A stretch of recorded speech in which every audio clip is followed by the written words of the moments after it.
So let me talk about a revision of the order that we're issuing today. And I want to go back a little bit in time. We're calling this an Urgent Health Advisory, Ohioans Protecting Ohioans. Urgent Health Advisory, Ohioans Protecting Ohioans. Since the original stay-at-home order, a lot has happened. Our orders have evolved, and the circumstances have evolved in Ohio as well. So it's now time for our orders to reflect the reality of where we are today. These really are the essential facts. One, Ohioans, through social distancing, have avoided overwhelming our hospitals, and we have flattened the curve, and that has been great work by all of you. Number two, a new number for some of us learning it, but we've been watching it for a while in Ohio. The R0 number is now 1-to-1. It had been 1-to-2, which simply meant that one person was, on an average, was infecting two people. Now those numbers are down 1-to-1. Number three, a lot of our fellow Ohioans have worked very hard to come up with the best practices for business as they reopen. Those best practices that have been worked out by business, by professionals, by people in the health community are now orders. We have put in place a specific framework for how business operates that was not in place when we issued our original stay-at-home orders. These new orders protect employees and customers alike. 4, our original stay-at-home order had exceptions, including such things as going to the grocery store, to the pharmacy, checking on elderly relatives, attending funerals, weddings, church services, walking in a park, to name a few. Each order, number 5, each order that has reopened a business sector has created additional exceptions to the original order, which has in turn created additional opportunities for people to leave home. 6, in fact, on April 30th, we changed the name of the order from stay-at-home order to a safe-at-home order. And so we are now moving from orders to strong recommendations. This is a new phase in our battle against the virus, and it really is even more incumbent as we open up Ohio economically. It's really more important and incumbent upon each of us to protect each other. Our new urgent health advisory is titled Ohioans Protecting Ohioans. It incorporates 6 feet of social distancing, a limit of 10 people for mass gatherings, frequent hand washing, other sanitation efforts, etc. It incorporates all the business orders about social distancing and sanitation, including employees wearing masks, as well as efforts to protect employees and other efforts to protect the public. All of those are incorporated in this new order. Let me talk about our most vulnerable Ohioans. Our new urgent health advisory considers our most vulnerable Ohioans as those who can suffer the worst impact from the virus. They include those who are 65 years of age or older. They include people of all ages with underlying medical conditions, including chronic lung disease or moderate to severe asthma, serious heart conditions, compromised immune systems, obesity, diabetes, chronic kidney disease, and liver disease. Our Urgent Health Advisory strongly recommends that these Ohioans stay at home as much as possible. They should avoid places where they're likely to encounter a lot of people. When they go out in public, they should wear a mask unless not otherwise indicated, and should practice good hand washing hygiene, and should, of course, practice the social distancing. They should limit trips out. They should be exceedingly careful. That's for our most vulnerable Ohioans. And again, it is a significant number of people, because it's not only those over 65, but it's also those with the medical conditions that we just listed. And again, these are not new. You've heard Dr. Acton talk about these medical conditions many, many, many times. Let me talk about the rest of Ohioans. For everyone else living in Ohio, we today call upon your sense of personal responsibility and accountability to others.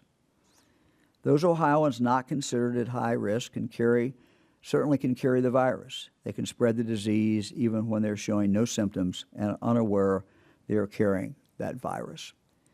Even those Ohioans who are not the most vulnerable for death from COVID-19 are certainly vulnerable, we have learned, and we have seen. They're vulnerable to developing severe complications, such as a stroke, and experiencing long, extended stays in the hospital, as we heard from the two individuals who called in the last few days. Our health advisory recommends, but does not require, it recommends, but does not require that those Ohioans, the rest of the Ohioans, stay at their place of residence when possible, with the intent of lowering the rate of the spread of COVID-19. Young, healthy Ohioans should take protective action, and any Ohioan should take protective action, because they could unknowingly pass this virus on to one of their fellow citizens. All individuals in Ohio are advised to take precautions to limit the spread of this disease. And again, this could occur unknowingly, as we know that there are many people who carry the virus but who do not show symptoms and certainly do not know themselves that they have it. Let me talk a moment about travel. While orders have included limited travel restrictions, these will now be lifted.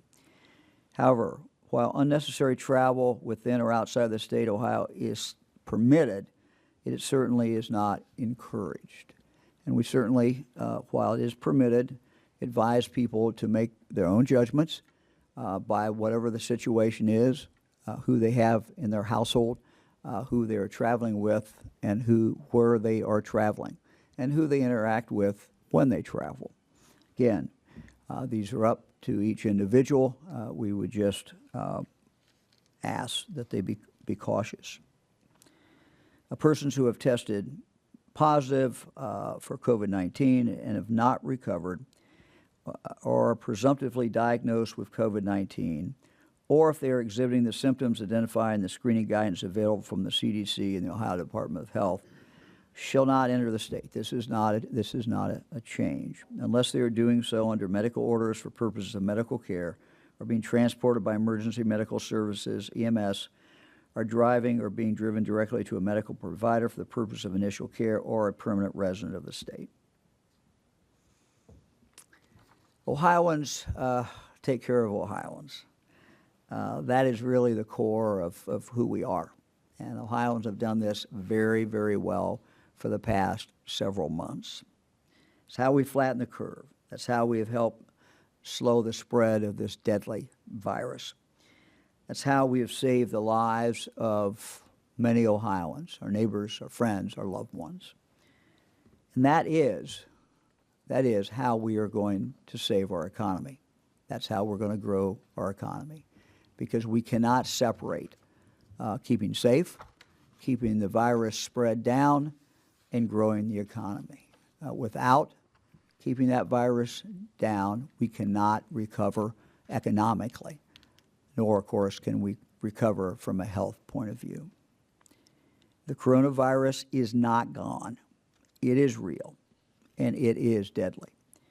This new phase that we're now in is about learning to live with the virus. It is with us. It will remain with us for a while. And we must do all we can to contain it and keep it from killing our fellow citizens.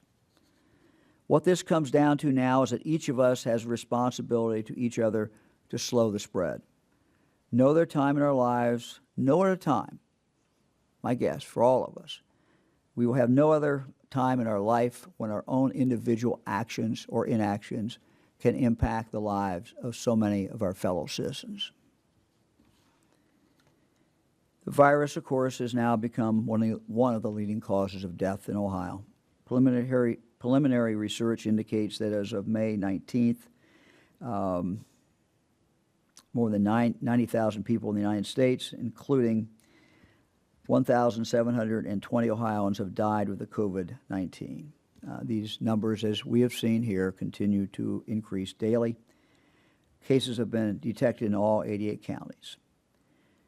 The majority of hospital admissions and deaths are among adults age 60 and older. However, another interesting statistic, nearly half of reported COVID-19 cases in Ohio are among adults ages 30 to 59. The risk to the health of all Ohioans does remain high, and we must protect each other. We owe it to each other.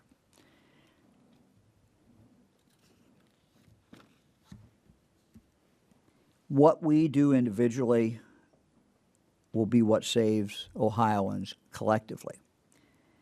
Taking the protective actions that we are recommending today will not only help you, but they will help protect your loved ones, they will help protect your neighbors, and they will help protect people you do not even know.